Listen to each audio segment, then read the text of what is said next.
Disclaimer ulit. Hindi ko alam na yung palang sina Pastor Dave pala ay mayroong Bible School. Pero ba? Hindi ko alam eh. Ang problema ko ay yung aking pagtuturo. Kasi kung nagtuturo sila doon, nagtuturo ako dito, baka minsan may conflict, ano? Pero palagi ko may wala kasi pareho naman yung sistema ng pananampalataya. Ang akin lamang ay hindi ko alam kung ano yung level ng teachings. Pero yung sa akin kasi, kung ano lang yung nakasulat doon sa kasulatan, yun lang ang aking itinuturo. And at the same time, pwede nyo namang i-contest. Okay? Pwede nyo i-contest yung aking tinuturo. Kung sa tingin ninyo ay mali yung aking tinuturo sa inyong pagkaunawa, free to contest. Ano? At baka nga mali ako, hindi natin alam. So may tama ko yung sarili ko. Halimbawa, katulad ng sinabi ko doon sa Septuagint, ang sinabi ko ay tiglalabing dalawa, pero pag kinuwenta mo 100, ilan? 70, 72, di 144 yon. In reality, ang tama doon, hindi po yun 12, tiga-anim lang. Kaya naglagay ako ng disclaimer. Kaya nga, pag ang anim sa bawat tribo, kasi merong 12 tribo ang Israel, so kumuha doon ng tiga-anim, kaya yung po ay 72. Ang aking pagkaintindi ay 12. Kaya nung magsabi dito, teka muna sobra. So, 6 lamang po yung kada tribo. Kaya may disclaimer ako, kaya sinasabi ko. Kaya sinasabi siya, checkin ninyo eh. Kasi kung minsan, alam niyo 60, Pastor, 65 na tayo. Harapin na tayo ng 65. Oo, 65 na tayo. Ako po medyo nakakalimot kung minsan. Nag-snap ako kung minsan. Pero nare-recover ko rin. So, yun po yun. Ano. Ngayon, wala akong intention sa pagtuturo ko doon sa eskwelahan ni na Pastor Dave na i-overlap. Wala. Kaya kasi sinasabi ko, kung merong question sa sinasabi ko, then free to tell. Ano? At ayoko kasi na magkakaroon ng problema sa doktrina. At ako'y walang intensyon na magbago ng doktrina. Kung ano man yung doktrina ninyo, ano? Kasi dating kami. So kung ano man yung doktrina nyo, I have nothing, wala akong balak na baguhin yon. Kaya nga, ang aking sinasabi sa inyo, ano ang aking alam bilang theologian. Now, tandaan nyo, hindi po ako pastor. No? Hindi po ako pastor, ako po ay theologian. Makita nyo, hindi ko kaya yung ginagawa ni Pastor Walter, yung ginagawa ni Pastor Reyna. Nagdahal sa nananalangin. Hindi ko kaya yon. Nakita nyo kung paano ako magdasal. Ganun lang. Kasi hindi nga po ako pastor. Basically, I am more on education of understanding the scriptures. So, yun ang aking expertise. Yun ang kaloob ng Panginoon sa akin. So, iba-iba yan eh. At mapapansin nyo, bakit ako ay mas mabilis makaunawa sa ibang sitwasyon kaysa sa iba. Eh bakit? Ito po yung kaloob ko eh. Wala tayong magagawa. Ang sabi ko, hindi ko kasalanan yon. Hindi ko kasalanan yon. So, ngayong umaga, ang i-discuss natin yung John 4:24. Maganda yan. Anong sabi doon? Napag-aralan na natin yan, ha? Napag-aralan na natin. Anong sabi doon? Anong okasyon?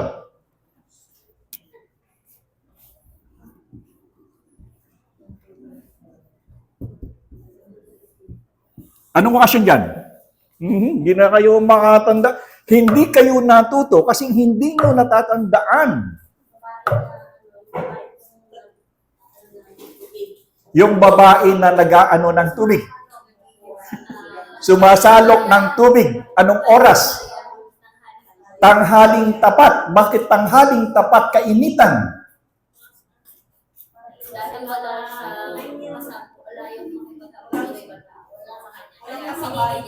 Wala siyang kasabay. Bakit ayaw niya na meron kasabay? Bakit ayaw sa kanya ng ibang tao? Dahil siya ay maraming? Ayaw niyo namang sabihin agad, paligoy-ligoy pa kayo, patotoo. Diba? Yun yung kanyang sitwasyon sa buhay. Ngayon, ang naging issue dito ay patungkol sa lugar ng pagsamba. Bakit? Ano yung babaeng yun? Samaritana. Ano yung Samaritana? Babaeng? Taga-Samaria. Siyempre, Samaritana nga, hindi taga-Samaria. Now, anong diferensya ng Samaria? Ano ang pinaka-contention ng Samaria? Ano ang katumbas na bayan dito? Samaria, anong katumbas na bayan? Jerusalem. So there are two things, ano? Samaria, Jerusalem. Yung kasing Samaria, nang mapahiwalay ito sila, nag-create sila ng ito'y lahat sama-sama, itong mga grupo ng Samaritano nito. At dahil dito, hanggang sa ngayon to, hanggang sa ngayon, at this present time, in fact, meron pa rin, hindi ako na siguro more than kung how many thousands lang sila ngayon. Existing, still, ang mga Samaritans. No? Ang tagal na, biro mo, ganun na katagal. And yet, they still exist. So, ibig sabihin, totoo talaga yung Bible. Kasi, may Samaritan pa rin hanggang ngayon eh. Pero, hindi sila nawawala. They are still existing in Israel. Nandoon pa rin sila. Ngayon, ang issue kasi dito ay, ang sabi ng mga Samaritano ay, ano sabi diyan? Kayo'y sumasamba doon sa inyong Panginoon sa lugar. Yung sinabi niya sa Panginoong Yeshua. Sa lugar. Sa Jerusalem. Saan sila? Saan? Okay. Mamaya, sabihin ko sa inyo. So, ito yung issue. Hindi sa Horeb sila. So, may issue sila ngayon. Saan ang tamang lugar ng pagsamba? Kasi ang sabi niya, nung babaeng Samaritana, doon kayo sa Jerusalem nagsasamba. Kami hindi kami doon sa Jerusalem. Hindi kami pinagsasambahan. Diba? So, in fact, ganito yan Ganito yung katindi ng alitan ng dalawa. Yung mga Hudyong tunay at saka yung mga Samaritano. Matindi ang alitan yan. Bakit? Kapag ang mga Hudyo ay naglalakad at ang Samaritano ay naglalakad, kapag ang anino ng Samaritano ay tumama doon sa Hudyo, anong dapat gawin ng Hudyo? Magliligo. Hudyo din sila, pero sila ay restrictive na different sila from the real Jew. Mamaya sasabihin ko sa inyo kung anong distinctions. May halo, hindi halo yung sa sistema ng pagsamba at saka yung sistema ng pamumuhay, more on Hellenistic sila more on sila doon. So ngayon, dahilan dito, kapag ang Hudyo tinamaan ng anino ng isang Samaritano, ang Hudyo dapat magligo. Bakit? Kahit ang anino ng Samaritano para sa mga Hudyo, madumi. Ganon katindi ang labanan. Pagkatapos nito, bawal ang Hudyo na dumaan sa area ng Samaritan. Hindi sila dumadaan doon. Kasi madumi. Pero, ito maganda. Karamihan sa kwento ng Panginoon Yeshua tungkol saan? Samaritan. Di ba? Napansin nyo yung lalaki na dinaan-daanan, yung binugbog, tapos dinaan-daanan. Sino ang tumulong? Bakit hindi Hudyo? Ang dumaan, may mga Pariseo pa nga dumaan, di ba? And yet, it was the Samaritans that Yeshua was saying to help. So, in this essence, para bang itinataas ni Yeshua? Again, sinasabi ko sa inyo, kung Jesus, wala tayong pag-awayan dyan. I-interpret nyo. So, ganito. So, mapapansin nyo, in spite of all the understanding of the Jewish people during the time, na marumi ang mga Samaritano. And yet, Yeshua was making stories. At ang hero ay Samaritans. Yan? Ngayon, ganito yan. Pakibasa ng John 4:24.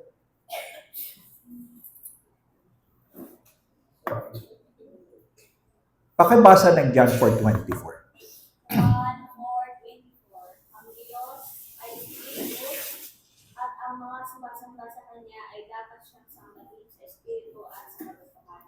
Okay, dalawang bagay ang ipinakita ng Juan 4:24. Sinabi doon kasi nga ang issue ay yung lugar ng pagsamba. Pero sinabi ni Yeshua sa kanila, ito talaga ang issue. Paano mo sasambahin? Saan lugar? At paano mo sasambahin ang Panginoon? Si Yahweh. Paano mo siya sasambahin? Sa Espiritu at yun ang issue, hindi lugar. Kasi ang ini-issue dito yung lugar. Alin ba tama sa Jerusalem o sa Horeb? Hindi yun ang issue. Ang issue dito ni Yeshua ay ang pagsamba ay hindi lugar, kundi ang pagsamba ay sa pamamagitan ng Espiritu at katotohanan. Ito ang problem. Ever since na nag-aral ako sa seminaryo, hanggang nagturo ako, Lagi kong itinuturo ng sambahin ng Panginoon sa Espiritu at katotohanan. Even sa mga messages, Espiritu at katotohanan. Pero, ano ba talaga ang ibig sabihin ito? Di ba? Palagi na lang Espiritu at katotohanan. And yet, hindi ko pa nakuha talaga ng kung ano talaga at paano ipapaliwanag ang sinasabi niya ng uri ng pagsamba sa Espiritu at katotohanan. Unless na maintindihan ninyo kung saan ito nanggaling.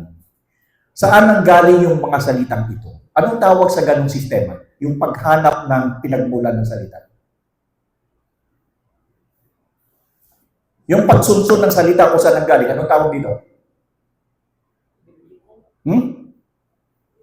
Sa sistema ng paghanap ng ugat ng salita, anong tawag?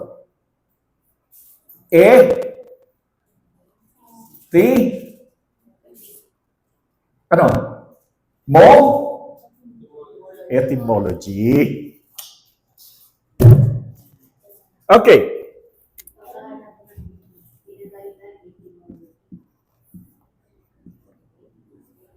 Tama ba yung etymology ko? O may H? Mali? Anong spelling?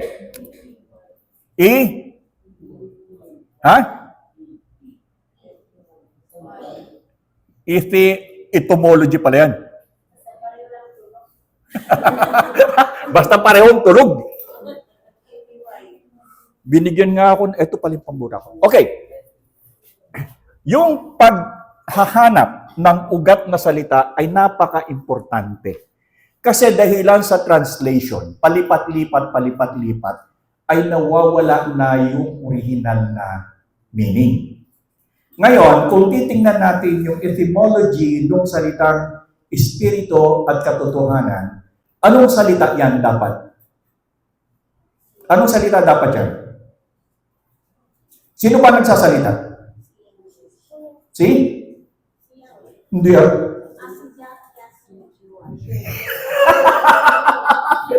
Si Joshua. Jesus na lang sabihin niyo, kung hindi niyo masabi, wala namang problema yon. So, it was Jesus Christ was talking to the Samaritan woman. And of course, the dialect was, Hebrew ba? Ano yung salita nila prevalent? Tama yun, Hebrew. Pero ano yung prevalent language nila ba? Aramaic. So, titignan natin, ang original pala ng usapan between the woman, the Samaritan woman, and Yeshua was Aramaic. But of course, yung Aramaic, kasi kung isang ginagamit yung, ang Hebrew kasi, it was a theological, pag sinabi kasi ng theology, ang Hebrew ginagamit sa tanong na, it is more of theological. Ibig sabihin talaga, it pertains doon sa katuruan. Yung Aramaic is normal na language nila, pang araw-araw, Aramaic, and at the same time, dahilan sa sila ay nasa Roman Empire, sila rin naman ay nagsasalita ng Griego.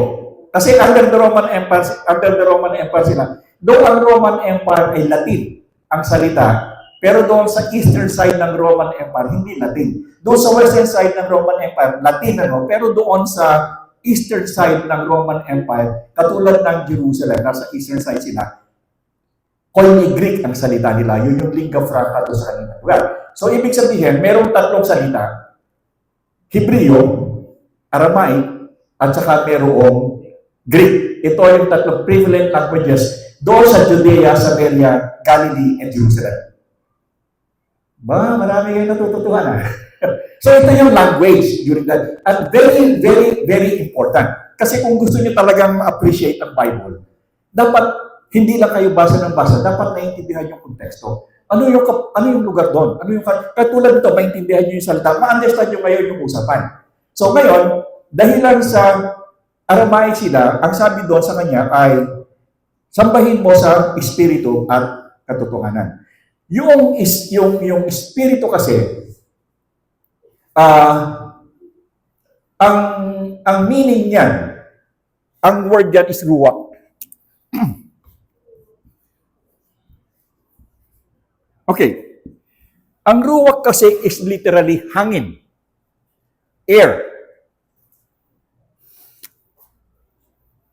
Tama? Air. Hangin. So, yan ang basic na meaning ng ruwak. Noong hiningahan si Adan sa ilong, anong inihinga sa kanya? Hangin. Kaya siya ay nagkaroon ng buhay. Kayo ngayon, ano ang inyong ikinabubuhay? Hangin, which is ruwak. Di ba? So, napaka-importante yung ruwak na yan, sapagkat yung ruwak na yan, yan yung nagbibigay ng buhay na ibinigay ni Yahweh doon kay Adan na hanggang sa ngayon ay daladala natin. Kung ano yung ikinabuhay ni Adan, yun pa rin ang ikinabubuhay natin ngayon. Ano ba, magkaiba ba yung hangin doon kay Adan at saka hangin natin ngayon? Paano kung nitrogen yung atin tapos hangin yung oxygen? Naka-nitrogen tayo. Di ba? Hindi eh. The same pa rin. So nakita ninyo, ang ruwak is hangin. Ito yung hangin na pang-araw-araw na nakukuha natin at ito rin yung pang-araw-araw na hangin na ibinigay ng Panginoon sa atin. Now, ano yung distinction? Merong distinction lamang ang Panginoon doon sa hangin na ibinigay sa atin. Sapagkat ang sabi dito, ang ating Panginoon na si Yahweh ay may spirit. Tandaan nyo ha? Si Yahweh ay mayroong espiritong sarili. Tandaan ninyo, nilalang tayo ni Yahweh sa kanyang imahe. Likeness, images and likeness. Ano ba ang inyong imahe? Sabihin ninyo, ano ang ating imahe? Anong meron tayo? Katawan, kaluluwa, at espiritu. Ito yung ating imahe. Now, saan natin nakuha ito? Saan natin nakuha itong imahe na ito? Kay Yahweh. Tatlo eh. May katawan, may kaluluwa, may espiritu. Now, yung katawan, i-discuss natin later on. Yung espiritu ni Yahweh at saka ang espiritu natin, hindi pareho. Anong pagkakaiba? Sa tingin nyo? Ano ang pagkakaiba ng espiritu ni Yahweh sa espiritu ng tao? Anong pagkakaiba? Banal? Sige. Ano ba? Yung espiritu ni Yahweh, nung nilalang niya ang sanlibutan, nasa ang espiritu ni Yahweh? Di ba? Nasa firmament at umiikot. Di ba? So, ibig sabihin, yung espiritu ni Yahweh at Yahweh pwedeng maghiwalay. Di ba? Nakita nyo, in existence. Yung espiritu ni Yahweh ay pwedeng wala kay Yahweh sa kanya, pero existing pa rin si Yahweh. Pwedeng maghiwalay ang espiritu ni Yahweh at si Yahweh is still existing. Subukan yung espiritu niyo na lumiwanag sa katawan. Anong difference? Immortal, si Yahweh ay immortal. Tayo ay mortal. That is the difference. So nakita ninyo, tayo ay merong hininga, binigay ni Yahweh, pero kapag ang espiritu na ito ay humiwalay sa katawan natin, anong mangyari sa atin? Tsoge tayo, di ba? Maraming ang nananatagay Pilipino ngayon, ang humiwalay yung espiritu. Hindi na namin ang espiritu na umalis na sa kanila para makabawi. Okay, so nakita ninyo ang difference between the spirit of Yahweh, the ruwak of Yahweh, and the ruwak of man. Now, bukod doon, yung ruwak ng ating Panginoon ay tinatawag na Q. Ali.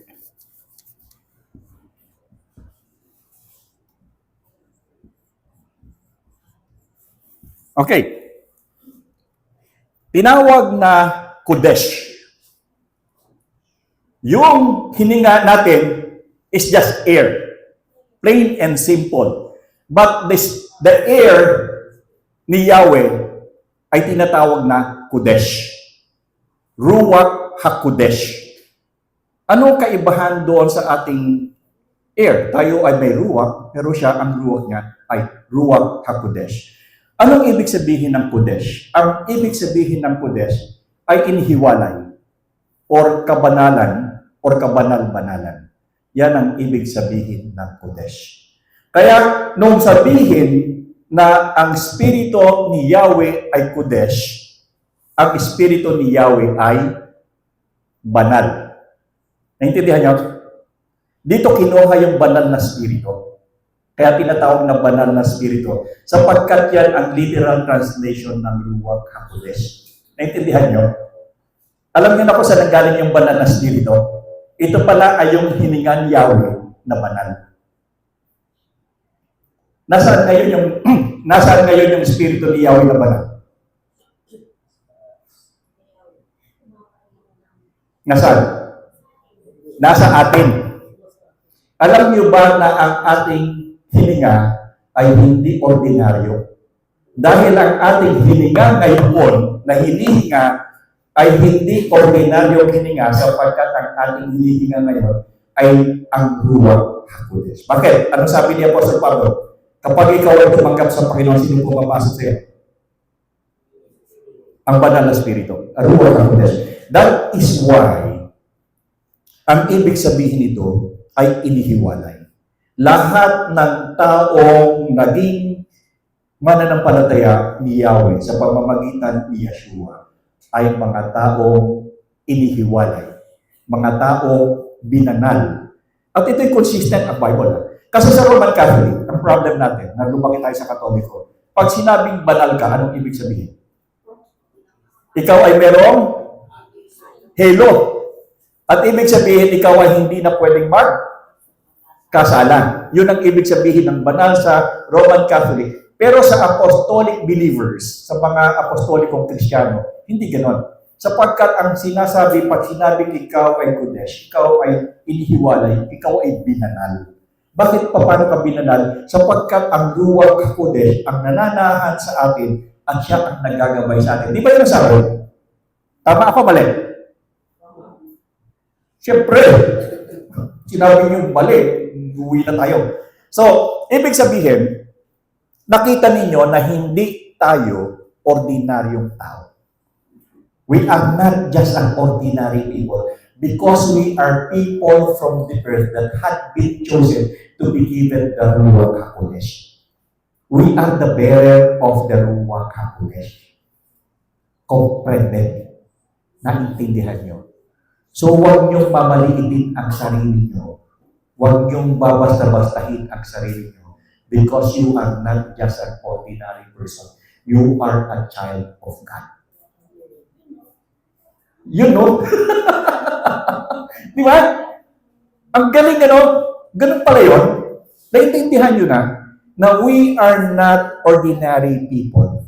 Kaya nga palagi sinasabi ni Apostol Pablo, kayo ay mga binanal, kayo ay mga hinirang, kayo ay hiniwalay, kayo ay mamuhay hindi ayon sa takbo ng sanlibunan. Why? Because you are not of this world. Ang citizenship nyo is in heaven, though meron kang PSA dito, meron kang cedula dito, but in reality, because of the Ruach HaKodesh that's dwelling in us, we are not from here. Ganda lang sa Sunday school, no? Kami natututuhan. Naintindihan niyo ba? So, doon mag-usap si Yeshua at yung babae. Sa tuwa ng babae dahil naintindihan niya eh. Anong ginawa ng babae nung maintindihan niya, Panginoon? Di ba? Nagpunta siya doon sa bayan, sinabi niya na natagpuan niya ang Mesiyas. At nung dumating yung mga tao, ano sabi ng mga tao? Sila ay naniniwala, hindi dahil sa sinabi ng babae, kung kinakita na. So, ibig sabihin pala, kapag ang isang tao ay nakakilala sa Panginoon, ano ang dinadala nito? Anong dinadala ng isang tao kapag nakakilala sa Panginoon? Anong dinadala? Meron siyang kaligayahan. Bakit? Nakita mo, ano ang unang nawala sa babae? Anong nawala sa kanya? Hindi, yun ay napadagdag. Anong nawala sa kanya?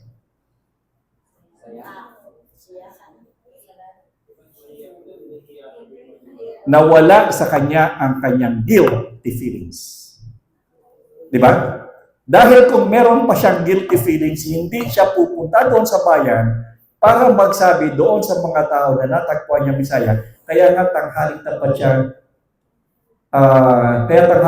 siya, nag-iigit dahil meron siyang guilty feelings because of the sins that she is doing or she was doing. And she has that guilt. Nakita ninyo na ang epekto ng pagkakilala sa Panginoon ay pagtatanggal ng guilt. Di ba? Ito ay inaalis natin ng Panginoon sa atin. At dahil sa inaalis na ng Panginoon yung guilty feeling sa atin, nagkakaroon tayo ng kapayapaan. Nagkakaroon tayo ng kasiyahan, kaligayahan. Because a person can never live life with guilt. Hindi ka po pwedeng mamuhay na meron kang guilty feeling sa iyo ng maayos. It will always haunt you as long as the guilt is there. But the good thing is that Yeshua, nung nakilala siya ng babae, the guilty feelings disappeared. Nawala. Nangyari ba sa inyo yun? Tayo ba'y namumuhay sa guilty feelings ngayon? Hindi ba masaya tayo dahil alam natin na ang ating mga sarili ay maluwag sapagkat wala tayong guilty feelings. Alam natin, nagkakasala tayo. Pero the difference between us and them, kapag tayo ay nagkakasala, which is normal na nagkakasala, as long as you are stepping on this earth, yung lupang ito, meron ka pa rin emotions, meron ka pa rin temperaments. Hindi naman inaalis sa Panginoon yung temperamento mo. Nandun pa rin. Otherwise, hindi ka na tao. Yeah. So, the only difference with us and them is that kung yung ating temperament, instead of, di ba sabi ko sa inyo, yung fruit of the Spirit is more on how you react. It is not on how you just live, but it is how you react on things. Kapag may nangyari, anong reaction mo? Galit? Di ba ang sabi ng Panginoon na reaction dapat ay kaamuan, kabaitan. So those are the reactions that we should be giving in times of situations. So, ang kaibahan natin, kapag hindi natin nagawa yung tamang reaction, ay ibig sabihin tayo nagkasala. The only difference is that there is somebody or somewhere that will talk to you and will remind you do sa pineal glands mo siguro at sasabihin you've done something wrong. And then, automatically, you recognize it and you feel sorry for it. Pero yung iba kasi na hindi nakakakilala sa Panginoon, kung sila ay magkasala, parang mali. Di ba? Inumuya-uya pa. And they flourish doon sa maling ginagawa and they are even proud of it. That is the difference between us and them. Nakuha nyo? So,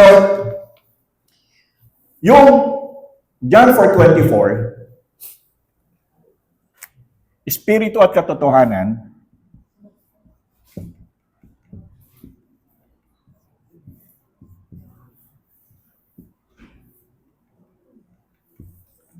ito ay Ruach, Kodesh, pero pag pinagsama mo, para sa Panginoon, it will be Ruach HaKodesh. Ito yung magiging para lamang sa Kanya. Now,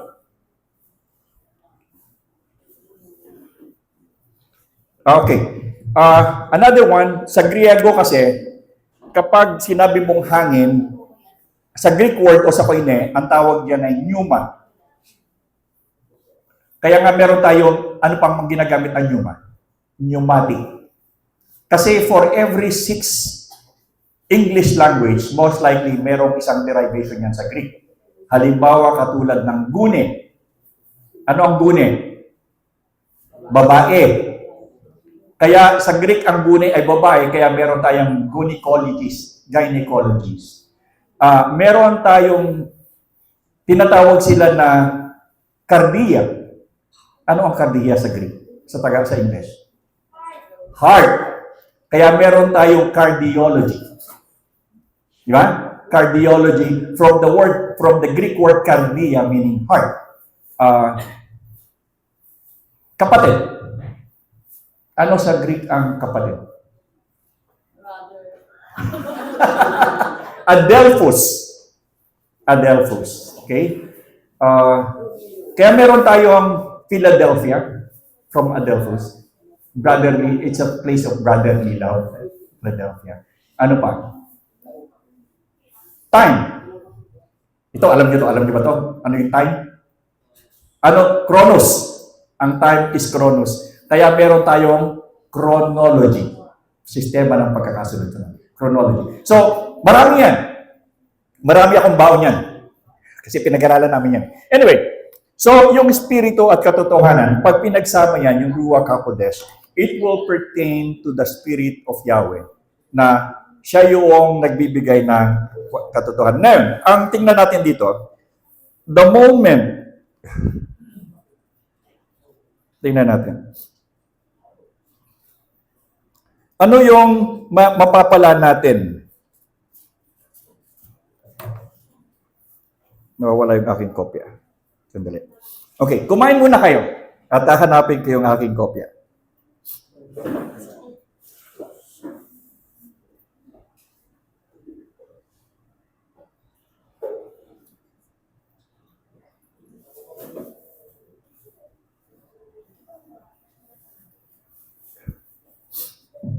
Pahingin nga ako, anong meron tayo dyan?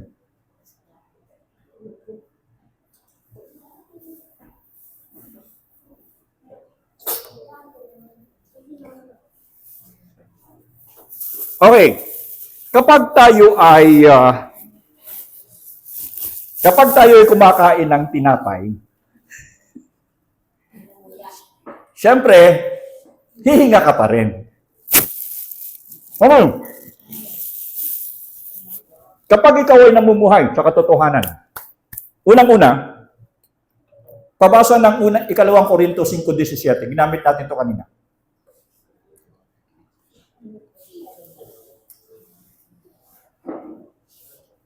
Ano? 5:17. Actually, parang tayo nagbabanal na hapunan eh. Ganito yung banal na hapunan eh. Di ba? Kumakain ng sabay-sabay. Okay. Anong sabi doon? Ano ang bunga ng katotohanan sa atin? Ang sinumang kay Kristo ay isa ng bagong binalang, wala nang dati ng pagkatao. Anong unang resulta ng katotohanan sa atin? Binabago ang ating buhay. Kung talagang ikaw ay nakaintindi ng katotohanan, dahil lang sa ang Espiritu ni Yahweh ay nasa sayo, ang resulta nito ay 1.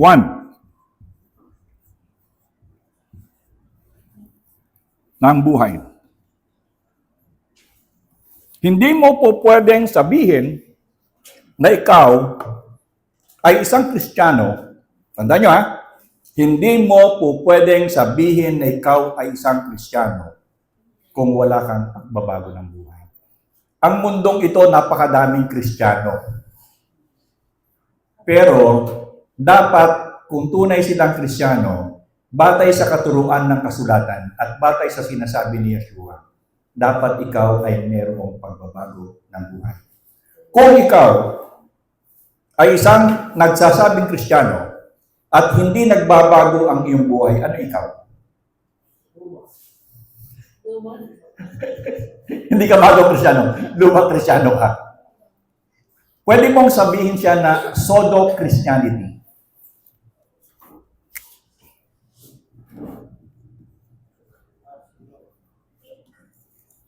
Pseudo-Christianity. Fake. Hindi totoo. At napakarami sa Pilipinas, almost, siguro ilang percent, pwede mong sabihin siguro no 95% of Filipinos are pseudo-Christians. Kristiyano sila, kaya lang pseudo-Christianity. Dahil ang tunay na Christianity, unang-una dapat ay merong pagbabago ng buhay.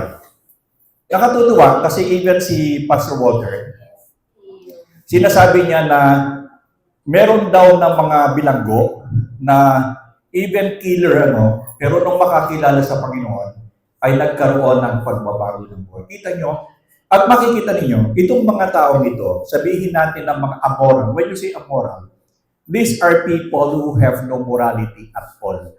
Ibig sabihin, ito yung mga tao na tinakasan na ng konsensya. Alam niyo yung tinakasan ng konsensya? Kapag ang isang tao ay tinakasan ng konsensya, wala ng morality yan. Kung gumawa yan ng kasalanan, parang kumakain ng maningan. Kasi nga, tinakasan ng konsensya. But these people are living in guilt. Napapanood ko sa YouTube na yung mga ang daming tato, yung tungkol sa mga bilanggo, sinasabi nila yung kanilang kasalanan at hindi pa sila nakakakilala sa Panginoon. Ang lagi lang sinasabi yung guilt nila, yung guilt. So, ang pagtatanggal ng guilt ng Panginoon ay hindi nakasalalay kung ano yung kasalanan mo.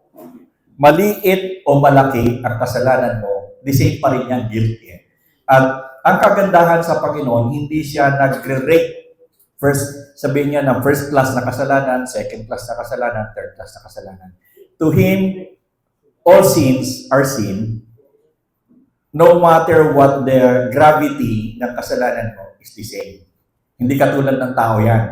May level yung kasalanan ginagawa. So ang Panginoon, kung magtanggal ng guilt, hindi lamang doon sa malaking kasalanan, lahat ang tinatanggal niya. That is why those people who had been in incarcerations at Muntinlupa na nakalaya na, or even kahit nasa loob sila, the moment that the Spirit of Yahweh, the Ruach HaKodesh, had forgiven them and entered into their lives, nawawala lahat ng guilt at nagkakaroon sila ng kapayapaan. Di ba amazing yun? Kaya niyo bang intindihin yun na kahit anong daming kasalanan mo, pwede palang tanggalin ng Panginoon. Ang galing, ano?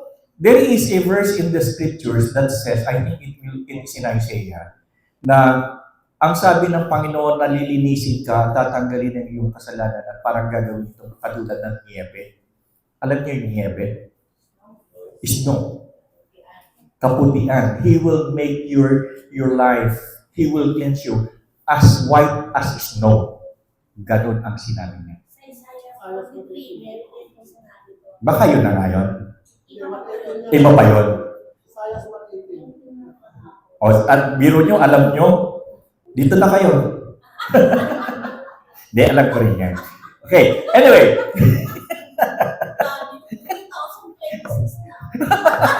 Nagbago na kayo. Okay, so, nakakatuwa, no? Nakakatuwa. Ang isa pala doon ay pagbabago ng buhay. Okay, aside from pagbabago ng buhay, meron tayo yung sa 1 Peter 1:15-16. 1 Peter 1:15-16. Una, pagbabago ng buhay. Pangalawa, anong sabi doon? 1 Peter 1:15-16. Pakibasa. Unang Pedro, 1:15-16. Sige. Dahil ang Diyos na pumili sa inyo ay banal, dapat din kayong magpakabanal sa lahat ng inyong ginagawa. 16, sapagkat nasa sulat, magpakabanal kayo sapagkat ako'y banal. Okay. Anong sabi, ano ang requirements ni Yahweh? Ito yung tinatawag na theosis eh. Doon sa theosis kasi, patagalin ko ito para hindi ako lipat ng lipat. Doon sa theosis kasi, hindi naman tayo pwedeng maging Diyos eh. Pero ang sinasabi ni Yahweh, dahil hindi nga naman kayo pwedeng maging Diyos, pero dapat ninyong tularan yung kanyang kabanalang ginawa. Kasi nga, iba na tayo eh. Di ba? O, nasaan na ba yun ako? Pahabain ko para ito dito. So, dahil dito, ang sabi ng Panginoon sa atin ay gawin nating 30 minutes ito para hindi patay ng patay. Patay ng patay. Oh, wag ka muna, hindi ka kailangan dyan. Kasi para hindi na mamatay yung aking kopya. Tingnan nga natin. Okay, so, ang sabi ng Panginoon, the requirements of Yahweh for us, being a child of Yahweh, and in the family of Yahweh, kung paano ang ating Panginoon ay may kabanalan, same thing that we should be doing. Ibig sabihin ng kabanalan dito ay pag-iwas sa paggawa ng kasalanan. Nakita natin si Yeshua nung sa kanyang pagkakatawang tao si Yahweh said kay Yeshua, nakita natin na walang nakitang kasalanan sa kanya.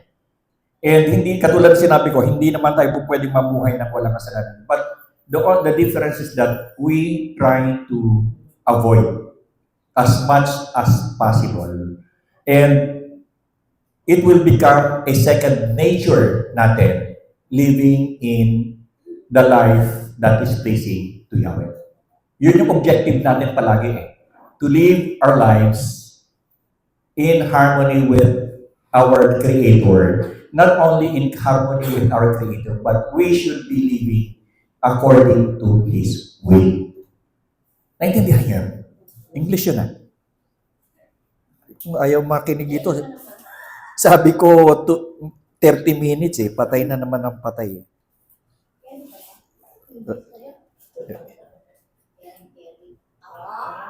Wow, heavy. Heavy to the bones. Okay, caring.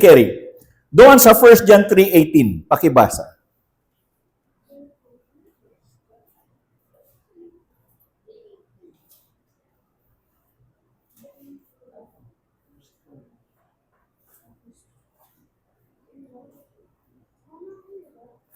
Unang Juan 3:18. Mga anak, huwag tayong magmahal sa pamamagitan ng salita lamang. Hindi patunayan natin ito sa pamamagitan ng gawa. Okay. Ano yung binasa natin? Unang Juan 3:18. Ano? Lampas pala eh. Bale, sige. Ano ang sinabi dito? Anong klase ng pamumuhay dapat meron tayo? Mahal sa gawa, bilang salita. Yun. Yun, no? Yun, no? Yun ba? Yun, no? Yun, no? Hindi lamang sa salita, kundi sa gawa. Ibig sabihin, tayo ay dapat mamuhay na mayroong pag-ibig at katuwiran. Di ba? Matuwid. When you say matuwid, ano ang batayan ng matuwid?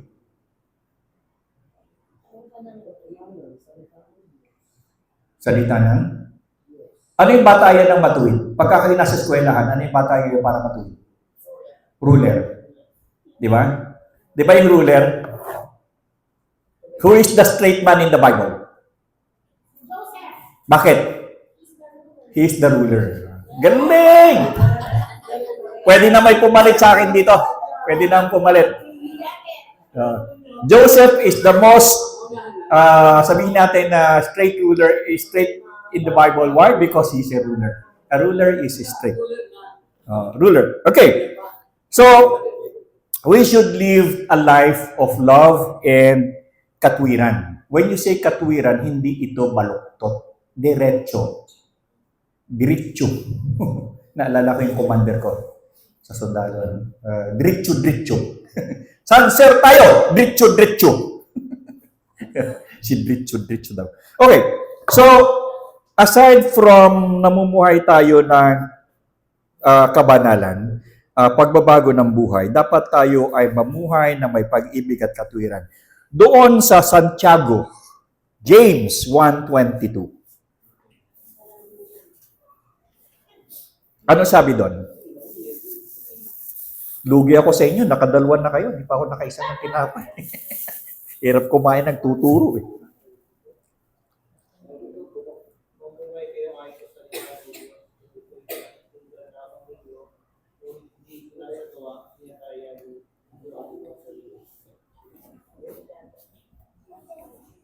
Ano sabi doon?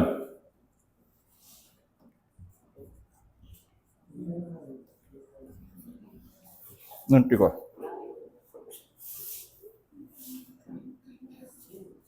Ano sabi?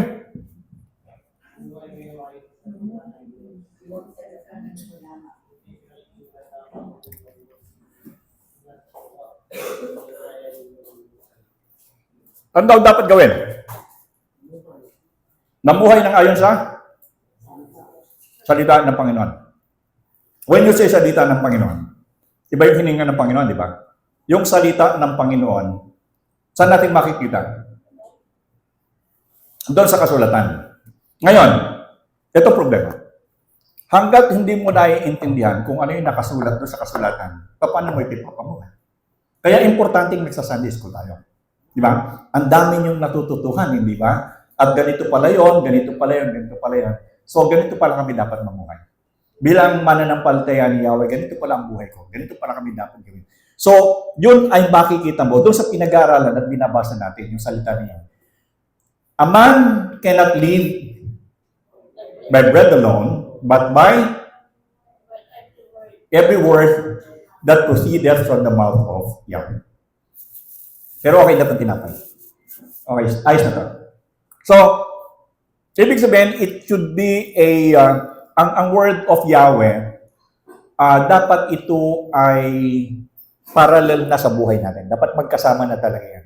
No? Hindi mo yan dapat paghiwalayin. So, spend more time on the word of Yahweh than any other thing. Diba? Ako, gaano kahaba ang oras na ginugugol ko sa pag-aaral ng salita ng Panginoon? Tingin niyo. Gaano kahaba?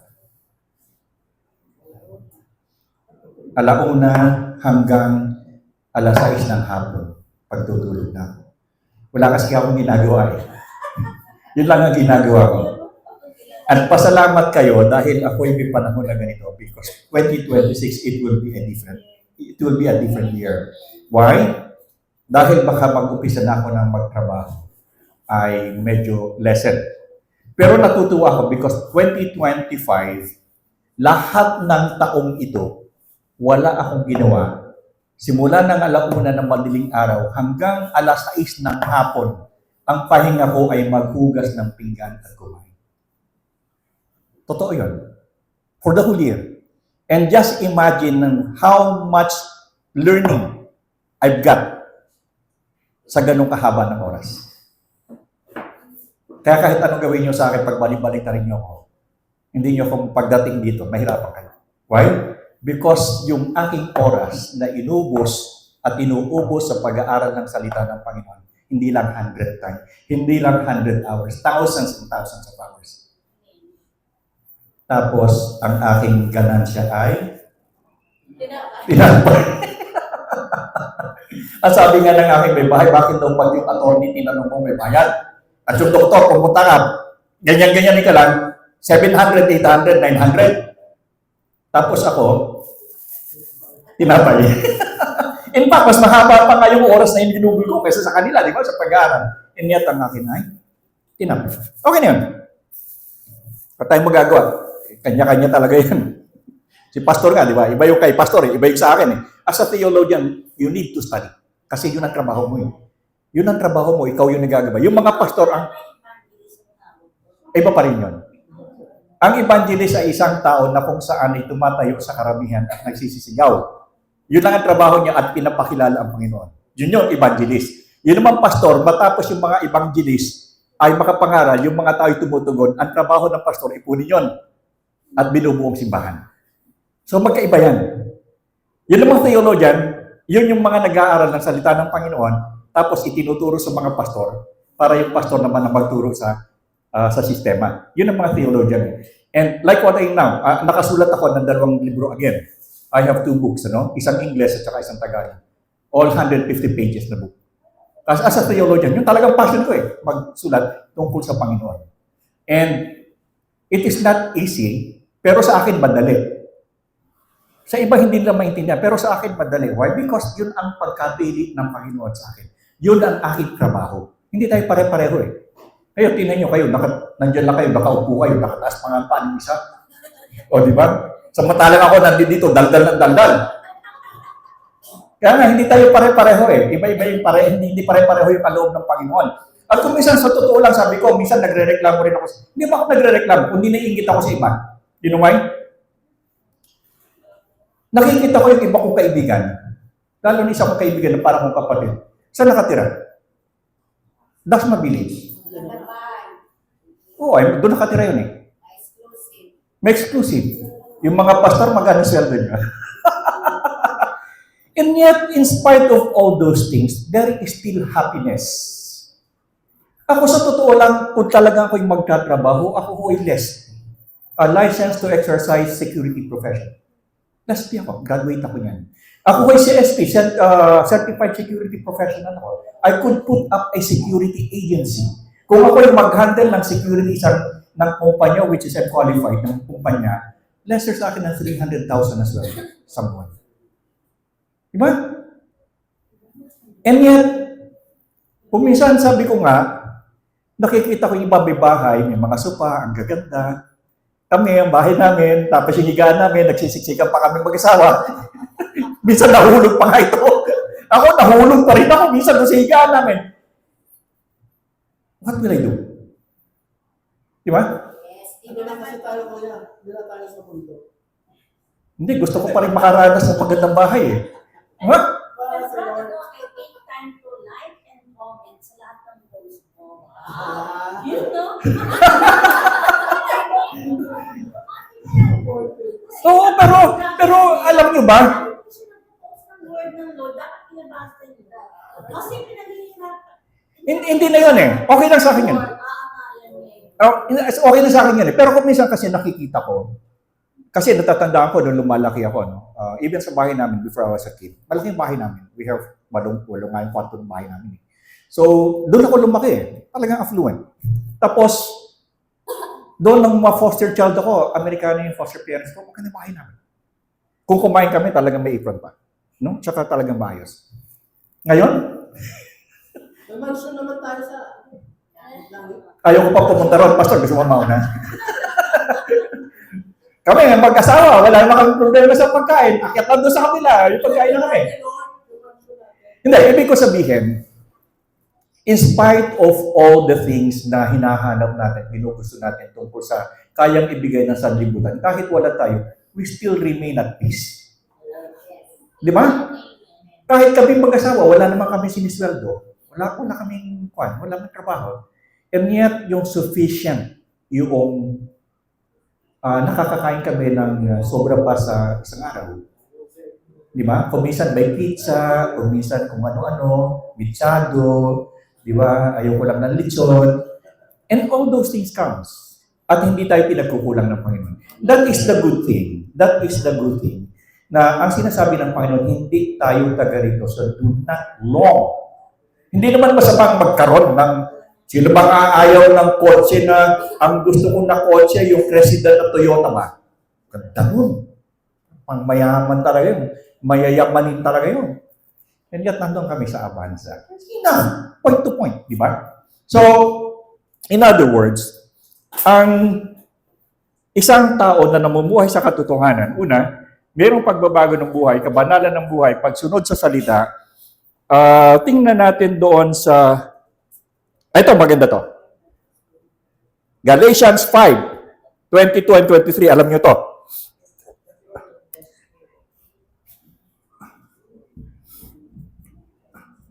O, ganyan na lang lagay natin. Pakibasa nyo.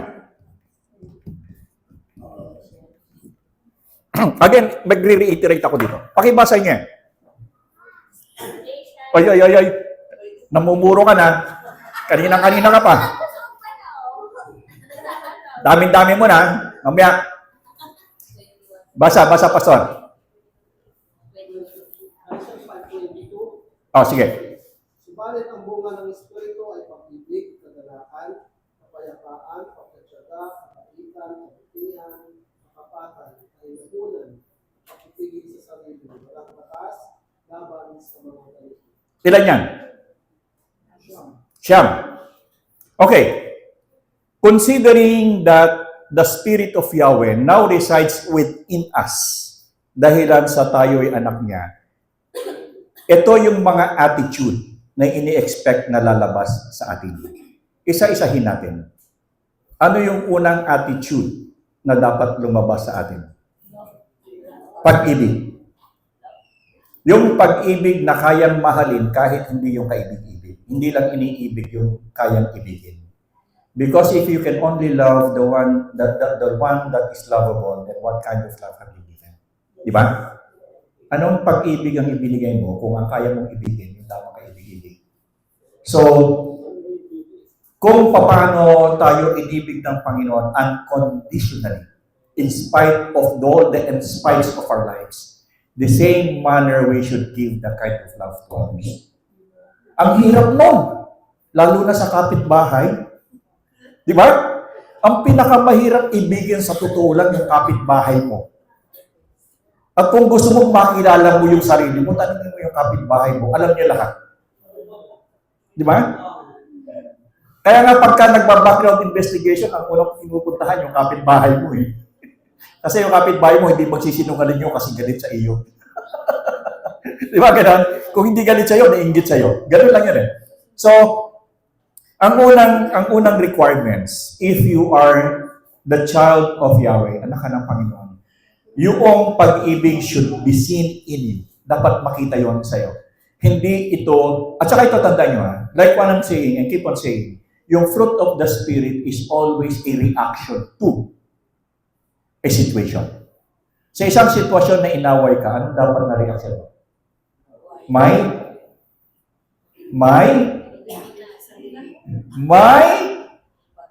pag-ibig. Di ba? First yun. Ano pag ikalawa? Kagalakan. Yung kapitbahay mo, nakabili ng Mercedes, anong dapat na reaction mo? Bibili ka ng Rolls Royce. Dapat bang maging reaction mo ay inggit? Dapat ay mayroong kagalakan. Dapat ikaw ay nagkakaroon ng kagalakan to any accomplishments. Even nung kaaway mo, dapat mayroong kang kagalakan. Huwag kang naiinggit. Ito yung problema kasi. Nagbakasyon ng bumili ng ref. Kasi nasabi ko na sa inyo ito, bumili ng ref ng 17 inches. 17 cubic. Ang binili niya 21 cubic. Yung kapitbahay niya. Yung kapitbahay niya bumili ng e-bike. Bumili ng e-bike. Alam mo binili niya? Motor. Eh, nagbakasyon yung kanyang kapitbahay ng 1 linggo. Siya nagbakasyon din. Tuluyan na.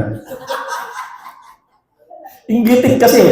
Basta daig niya yung kapitbahay niya, nagbakasyon ng 1 linggo. Kanya, tuluyan. Talagang bakasyon. So, dapat ang reaction natin is dapat merong kagalakan doon sa accomplishments ng iba. Instead of guilt, sabihin natin instead of guilt. Kasi nga hindi tayo ganoon sa kanila. Iba yung ating reactions because we are children of God. Ano pa? Kapayapaan. Ito kahit hindi nyo to hilingin. In any circumstances, whether good or bad, given sa atin yung kapayapaan. Given yan. Kahit may mangyayaring masama o natatakot tayo or whatever situation, bakit magtataka ka? Bakit meron tayong kapayapaan? Iba yung buhay natin, hindi tayo namumuhay sa anguish. Kayo ba namumuhay sa anguish? O, dahil talagang hindi mo nararanasan kasi hindi mo nga alam kung ano yung anguish eh. So, the good thing with us is tayo ay namumuhay palagi ng merong kapayapaan. And ang kapayapaan, tatandaan nyo, napakahirap hanapin yan. Yung ibang tao bumabayad ng napakalaking halaga, magkaroon lang ng kapayapaan, and yet tayo, we are not spending a single penny or a single centavo, and yet we have peace. Meron tayong kapayapaan. And that is the reactions, or sabihin natin, that is the effect.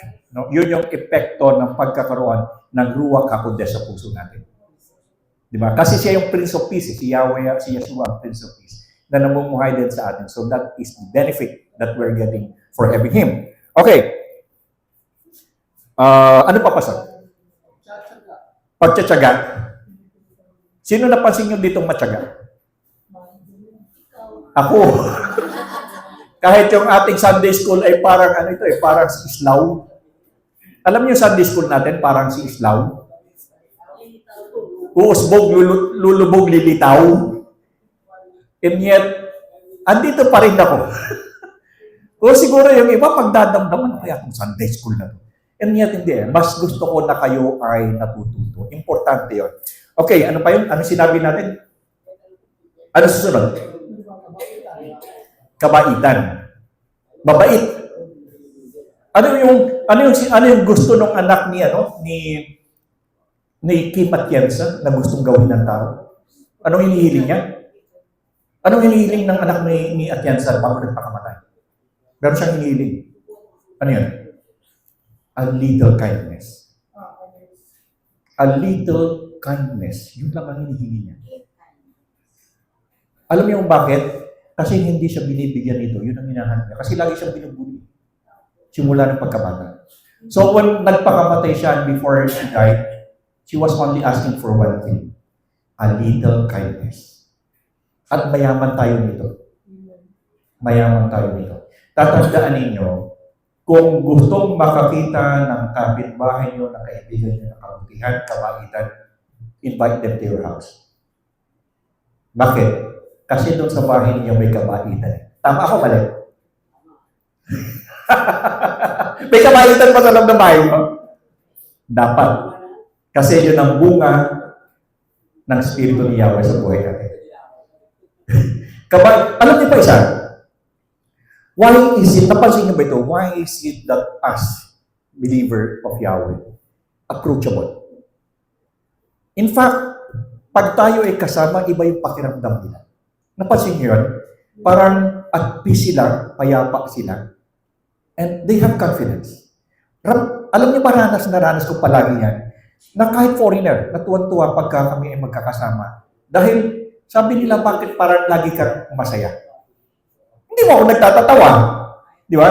And yet, nagra-radiate kasi yung kabaitan natin. Radiates. Kasi yung inner ano mo, kasi yung damdamin mo, yung inner sanctuary mo, yung inner sanctum mo, lumalabas yung aura niyan eh. Lumalabas yung aura niyan na ako meron akong kaibigan eh, patay na. Sorry na lang. Naku, pag kasama ko talaga naman, Pero kaibigan ko, hindi ko naman pwedeng iwasan dahil mabait nga ako dahil Kristiyano ako, di ba? Pero iba ang aura. Laging may animosity pag dumating, laging may animosity. Alam mo na yung animosity? Di pa rin? Mami, tiro mo na yung English 101. Animosity, yung parang lagi may kaaway, laging... Hindi naman astig, kundi yung kanyang hitsura pag dumating, parang ang feeling mo eh, masama yung aura, parang palagi makikipag-away. Meron taong gano'n, di ba? Laging may commotion. So, meron taong gano'n. Iba yung spirito nila eh. Wala silang ruach hakodes, ibang spirit nila eh. So, that is the difference with yung natin sa kanila, na yung spirit natin, yung sarili natin, because of the ruach hakodes within us, yung aura natin, iba. No? Iba yung feeling nila kapag tayo ay pinupuntahan. At lagi tayong pinupuntahan, lalo na kung magpupuntahan. Akala nila mayaman tayo palagi kasi yun na nga, hindi tayo nagre-reklamo, wala tayo. Akala na mayaman tayo, di ba? Yun ang akala nila palagi eh. Dahil hindi nila makita sa atin na tayo ay nagko-complain, hindi nila nakikita sa atin na tayo nagkukulang. So akala nila ay mayaman tayo. So dahil na sa ating kabaitan tayo ay approachable, lalo na sa nangungutang. Okay? Ano pa? Kabaitan. Ano, Pastor? At dito tayo magwawakos. Itong ano na to, itong nice spirit. Sige, Pastor. Ano yan, Sika? Ano sa Katapatan. When you say tapatan, ang ibig sabihin mo? Yung isa kanina katuwiran, ano naman yung katapatan? Ha? Kung ako'y nakatayo dito, saan ako nakatapat? Doon sa camera. So, tapatan. Ibig sabihin ng katapatan, diretso. Parang ruler din yan eh, katapatan. Ibig sabihin ng katapatan, hindi ko makaliwa or hindi ang katapatan ay pagiging totoo sa sarili. Yan ang katapatan. Pag ikaw ba ay matapat sa iyong sarili, lulukuhin mo yung iba. Depende. Hindi, di ba? Kasi ang bunga ng katapatan ay laging pagsasabi ng totoo. Katapatan nga eh. Ang isang kasinungalingan ay nagbubunga ng maraming kasinungalingan. I-engulf ka niyan sa isa. Pag yung isang kasinungalingan, wala kang gagawin kundi i-justify yan. Babalutan mo yan ng babalutan hanggang lumaki ang pambalot to the point na hindi mo na kayang dali. Yun yung hindi pagiging matapat ay, alam mo yung sabi ng, mahirap kasi nagsisinungaling eh. Di ba? Pag nagsinungaling ka, magtatakip ka eh. Tatakpan mo ng tatakpan ng tatakpan to the point na dadating panahon, hindi mo na kayang takpan yan. Ano? At yun ay isa sa mga katangian na hindi natin ginagawa. Tayong mga mananampalataya ay laging tapat. Kaya napakahirap magsinungaling. Di ba, mami? Hirap magsinungaling. Lagi ka nahuhuli. Kasi hindi ko ugali talaga. Sasabi at magsasabi at magsasabi. Alam mo, magtatago ako ng pera, sasabihin ko rin. hindi ko kaya sa sarili ko na hindi ko sasabihin ang hindi totoo. I always have to say what is right and what is true. Napakahirap na gawin. May white lie, which many of us are still living in white lies. Di ba? Gray area. Pero that's still gray area. Anyway, pastor, ano pa? Ha? Ayun. Yun. Anong ibig sabihin ng kahinamunan? Hindi, iba yun. Kahinaunan, patience ba? Hindi madaling magalit. Mahaba ang PC. Mahaba ang pasensya. Ang hirap nun. Di ba? Mahirap yung, sabi nga, ang bunga ng spirito ay kinakailangang mahaba ang PC. Kung inaasar ka ng kapatid mo, anong gagawin? Anong gagawin mo? Sabihin mo sa akin. Dali! Anong gagawin mo sa kapatid mo?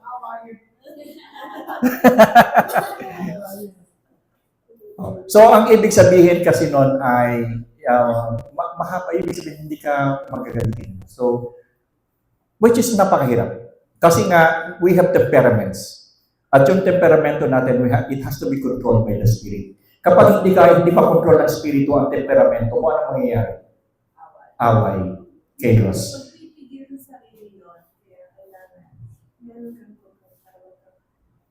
Yung ang Spirito ng Panginoon. Kaya sinasabi ko, the fruit of the Spirit is more how you react on things.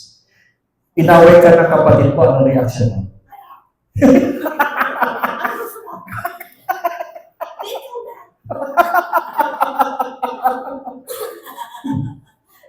Nasa ng Spirito ni Yahweh. Nawala. So, like what I said, it is more on how you react. It is not just by saying that I live on it. It's more on how you react on situation. That is the fruit of the Spirit. Pastor, ano ba? Pagpapigil sa sarili. Restraint. Ang hirap, di ba? Ano? Tawa na tawa to.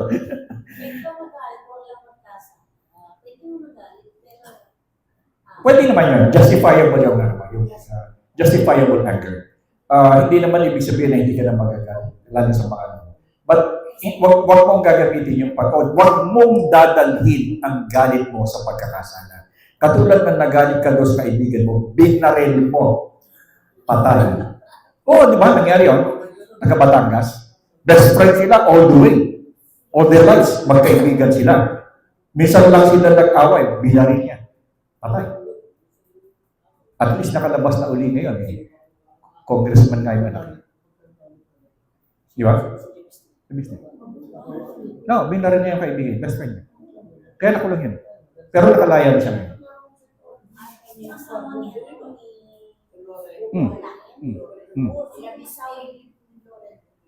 Binaril niya yung kaibigan. Nandun lang sila sa office, magkasama sila. Walang ano. Nagkaroon lang sila ng altercation. Binaril niya patay. Kaibigan niya. Kulang sa pagpipigil sa sarili. At kalimitan, tandaan nyo pag pumunta ka ng Muntinlupa, karamihan sa mga nagkasala dyan is inspired of moment. Karamihan yan. Bakit? Dahil nawalan sila ng pagpapigil sa sarili, pumatay sila. Doon sa kapirasong minuto, just for a single moment of action, anong kabayaran? Buong buhay nila. Anong kulang sa kanila? Wala yung spirito ni Yahweh na nagsasabing kapag dumating ang ganyang sitwasyon, magpigil ka sa iyong sarili. And if it is hard for you, then ask for guidance.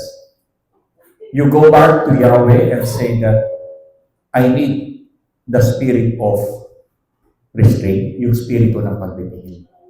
So, all in all, nakita natin yung spirito at katotohanan, yung katotohanan natin, dapat mamuhay tayo ng ganito. Dahil this is the kind of life that Yahweh would like for us to live. Merong kabanalan, merong pagpipigil, yung love and everything. Because that is the purpose why God has chosen us. Hindi naman tayo pinili ng Panginoon dahil gusto na tayo pinili. God has a reason. Ako, alam ko kung anong reason ko. Kahit alauna hanggang alas 6 ng hapon, kaya ko mag-aaral. And the reason for that is because Yahweh would like you to learn. Kaya ako nag-aaral, kaya ako nagtuturo. Ang tungkulin nyo naman, makinig, tapos, kumain. Di pa tapos, oh. Salamat na hindi ko makalimutan sa sinabi mo na aking ng Kristiyano. Wala Kristiyano. Nakalimutan mo. Alam ko kung kailan nangyari yun. Hindi pa kita kilala nun. Hindi pa kita kilala nun. Tungkol sa insurance yun. Tungkol sa insurance yun. Alam mo na.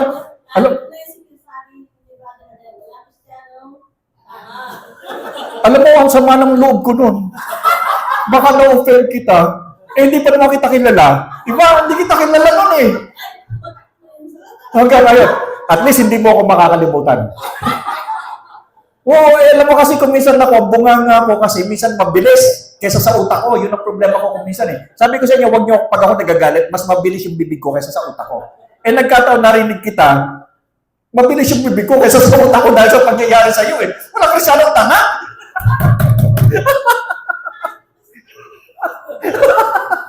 Alam mo, hindi rin ako makatulog nun. Kasi hindi ko dapat sinabi yun eh. Hindi ko dapat sinabi yun. Nagdamdam ka ba? Hindi pa ako. Lalong nabuhay ka, no? Hindi ako tanga, hindi ako tanga. Naano lang ba ako sa sabi ko? Ganito ganyan. Labs ka ng tanga. Hanggang ngayon sa totoo lang naiisip ko pa yon kasi nga alam ko hindi tama yung aking sinabi. O hindi mali yun.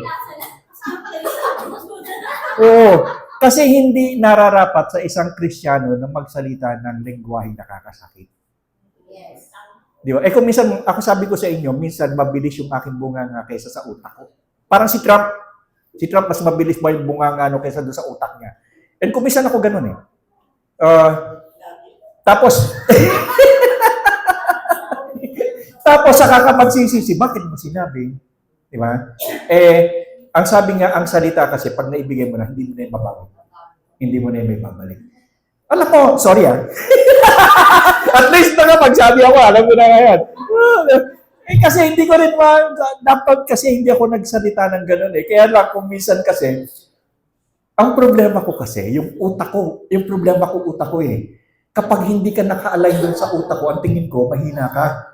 Which is hindi dapat. Kasi yung brain ko, gano'n yan eh. Gano'n yan mag-think eh. Dapat ikaw naka-align doon sa level ng brain ko. Pag hindi ka naka-align sa brain ng utak ko, ang tingin ko sa'yo, tanga. Which is, pero ako minsan, pinipigil ko yung sarili ko, hindi na ako nagsasalita. Katulad ninyo ngayon, wala akong masabi.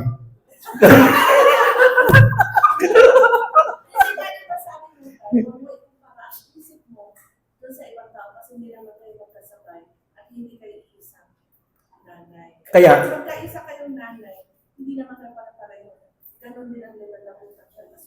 tama. Tama yun. Narinig mo? Okay. Pastor, pwedeng mag-close ka in prayer? Tatapusin ko na yung tinapay ko. Mag-offering muna tayo. Ay, mag-offering. Kayo, hindi kayo naniniwala sa akin ng second Sunday, ha? Dami nyo ng utang. Offering box, bago tayo closing. Pwede sila, ano?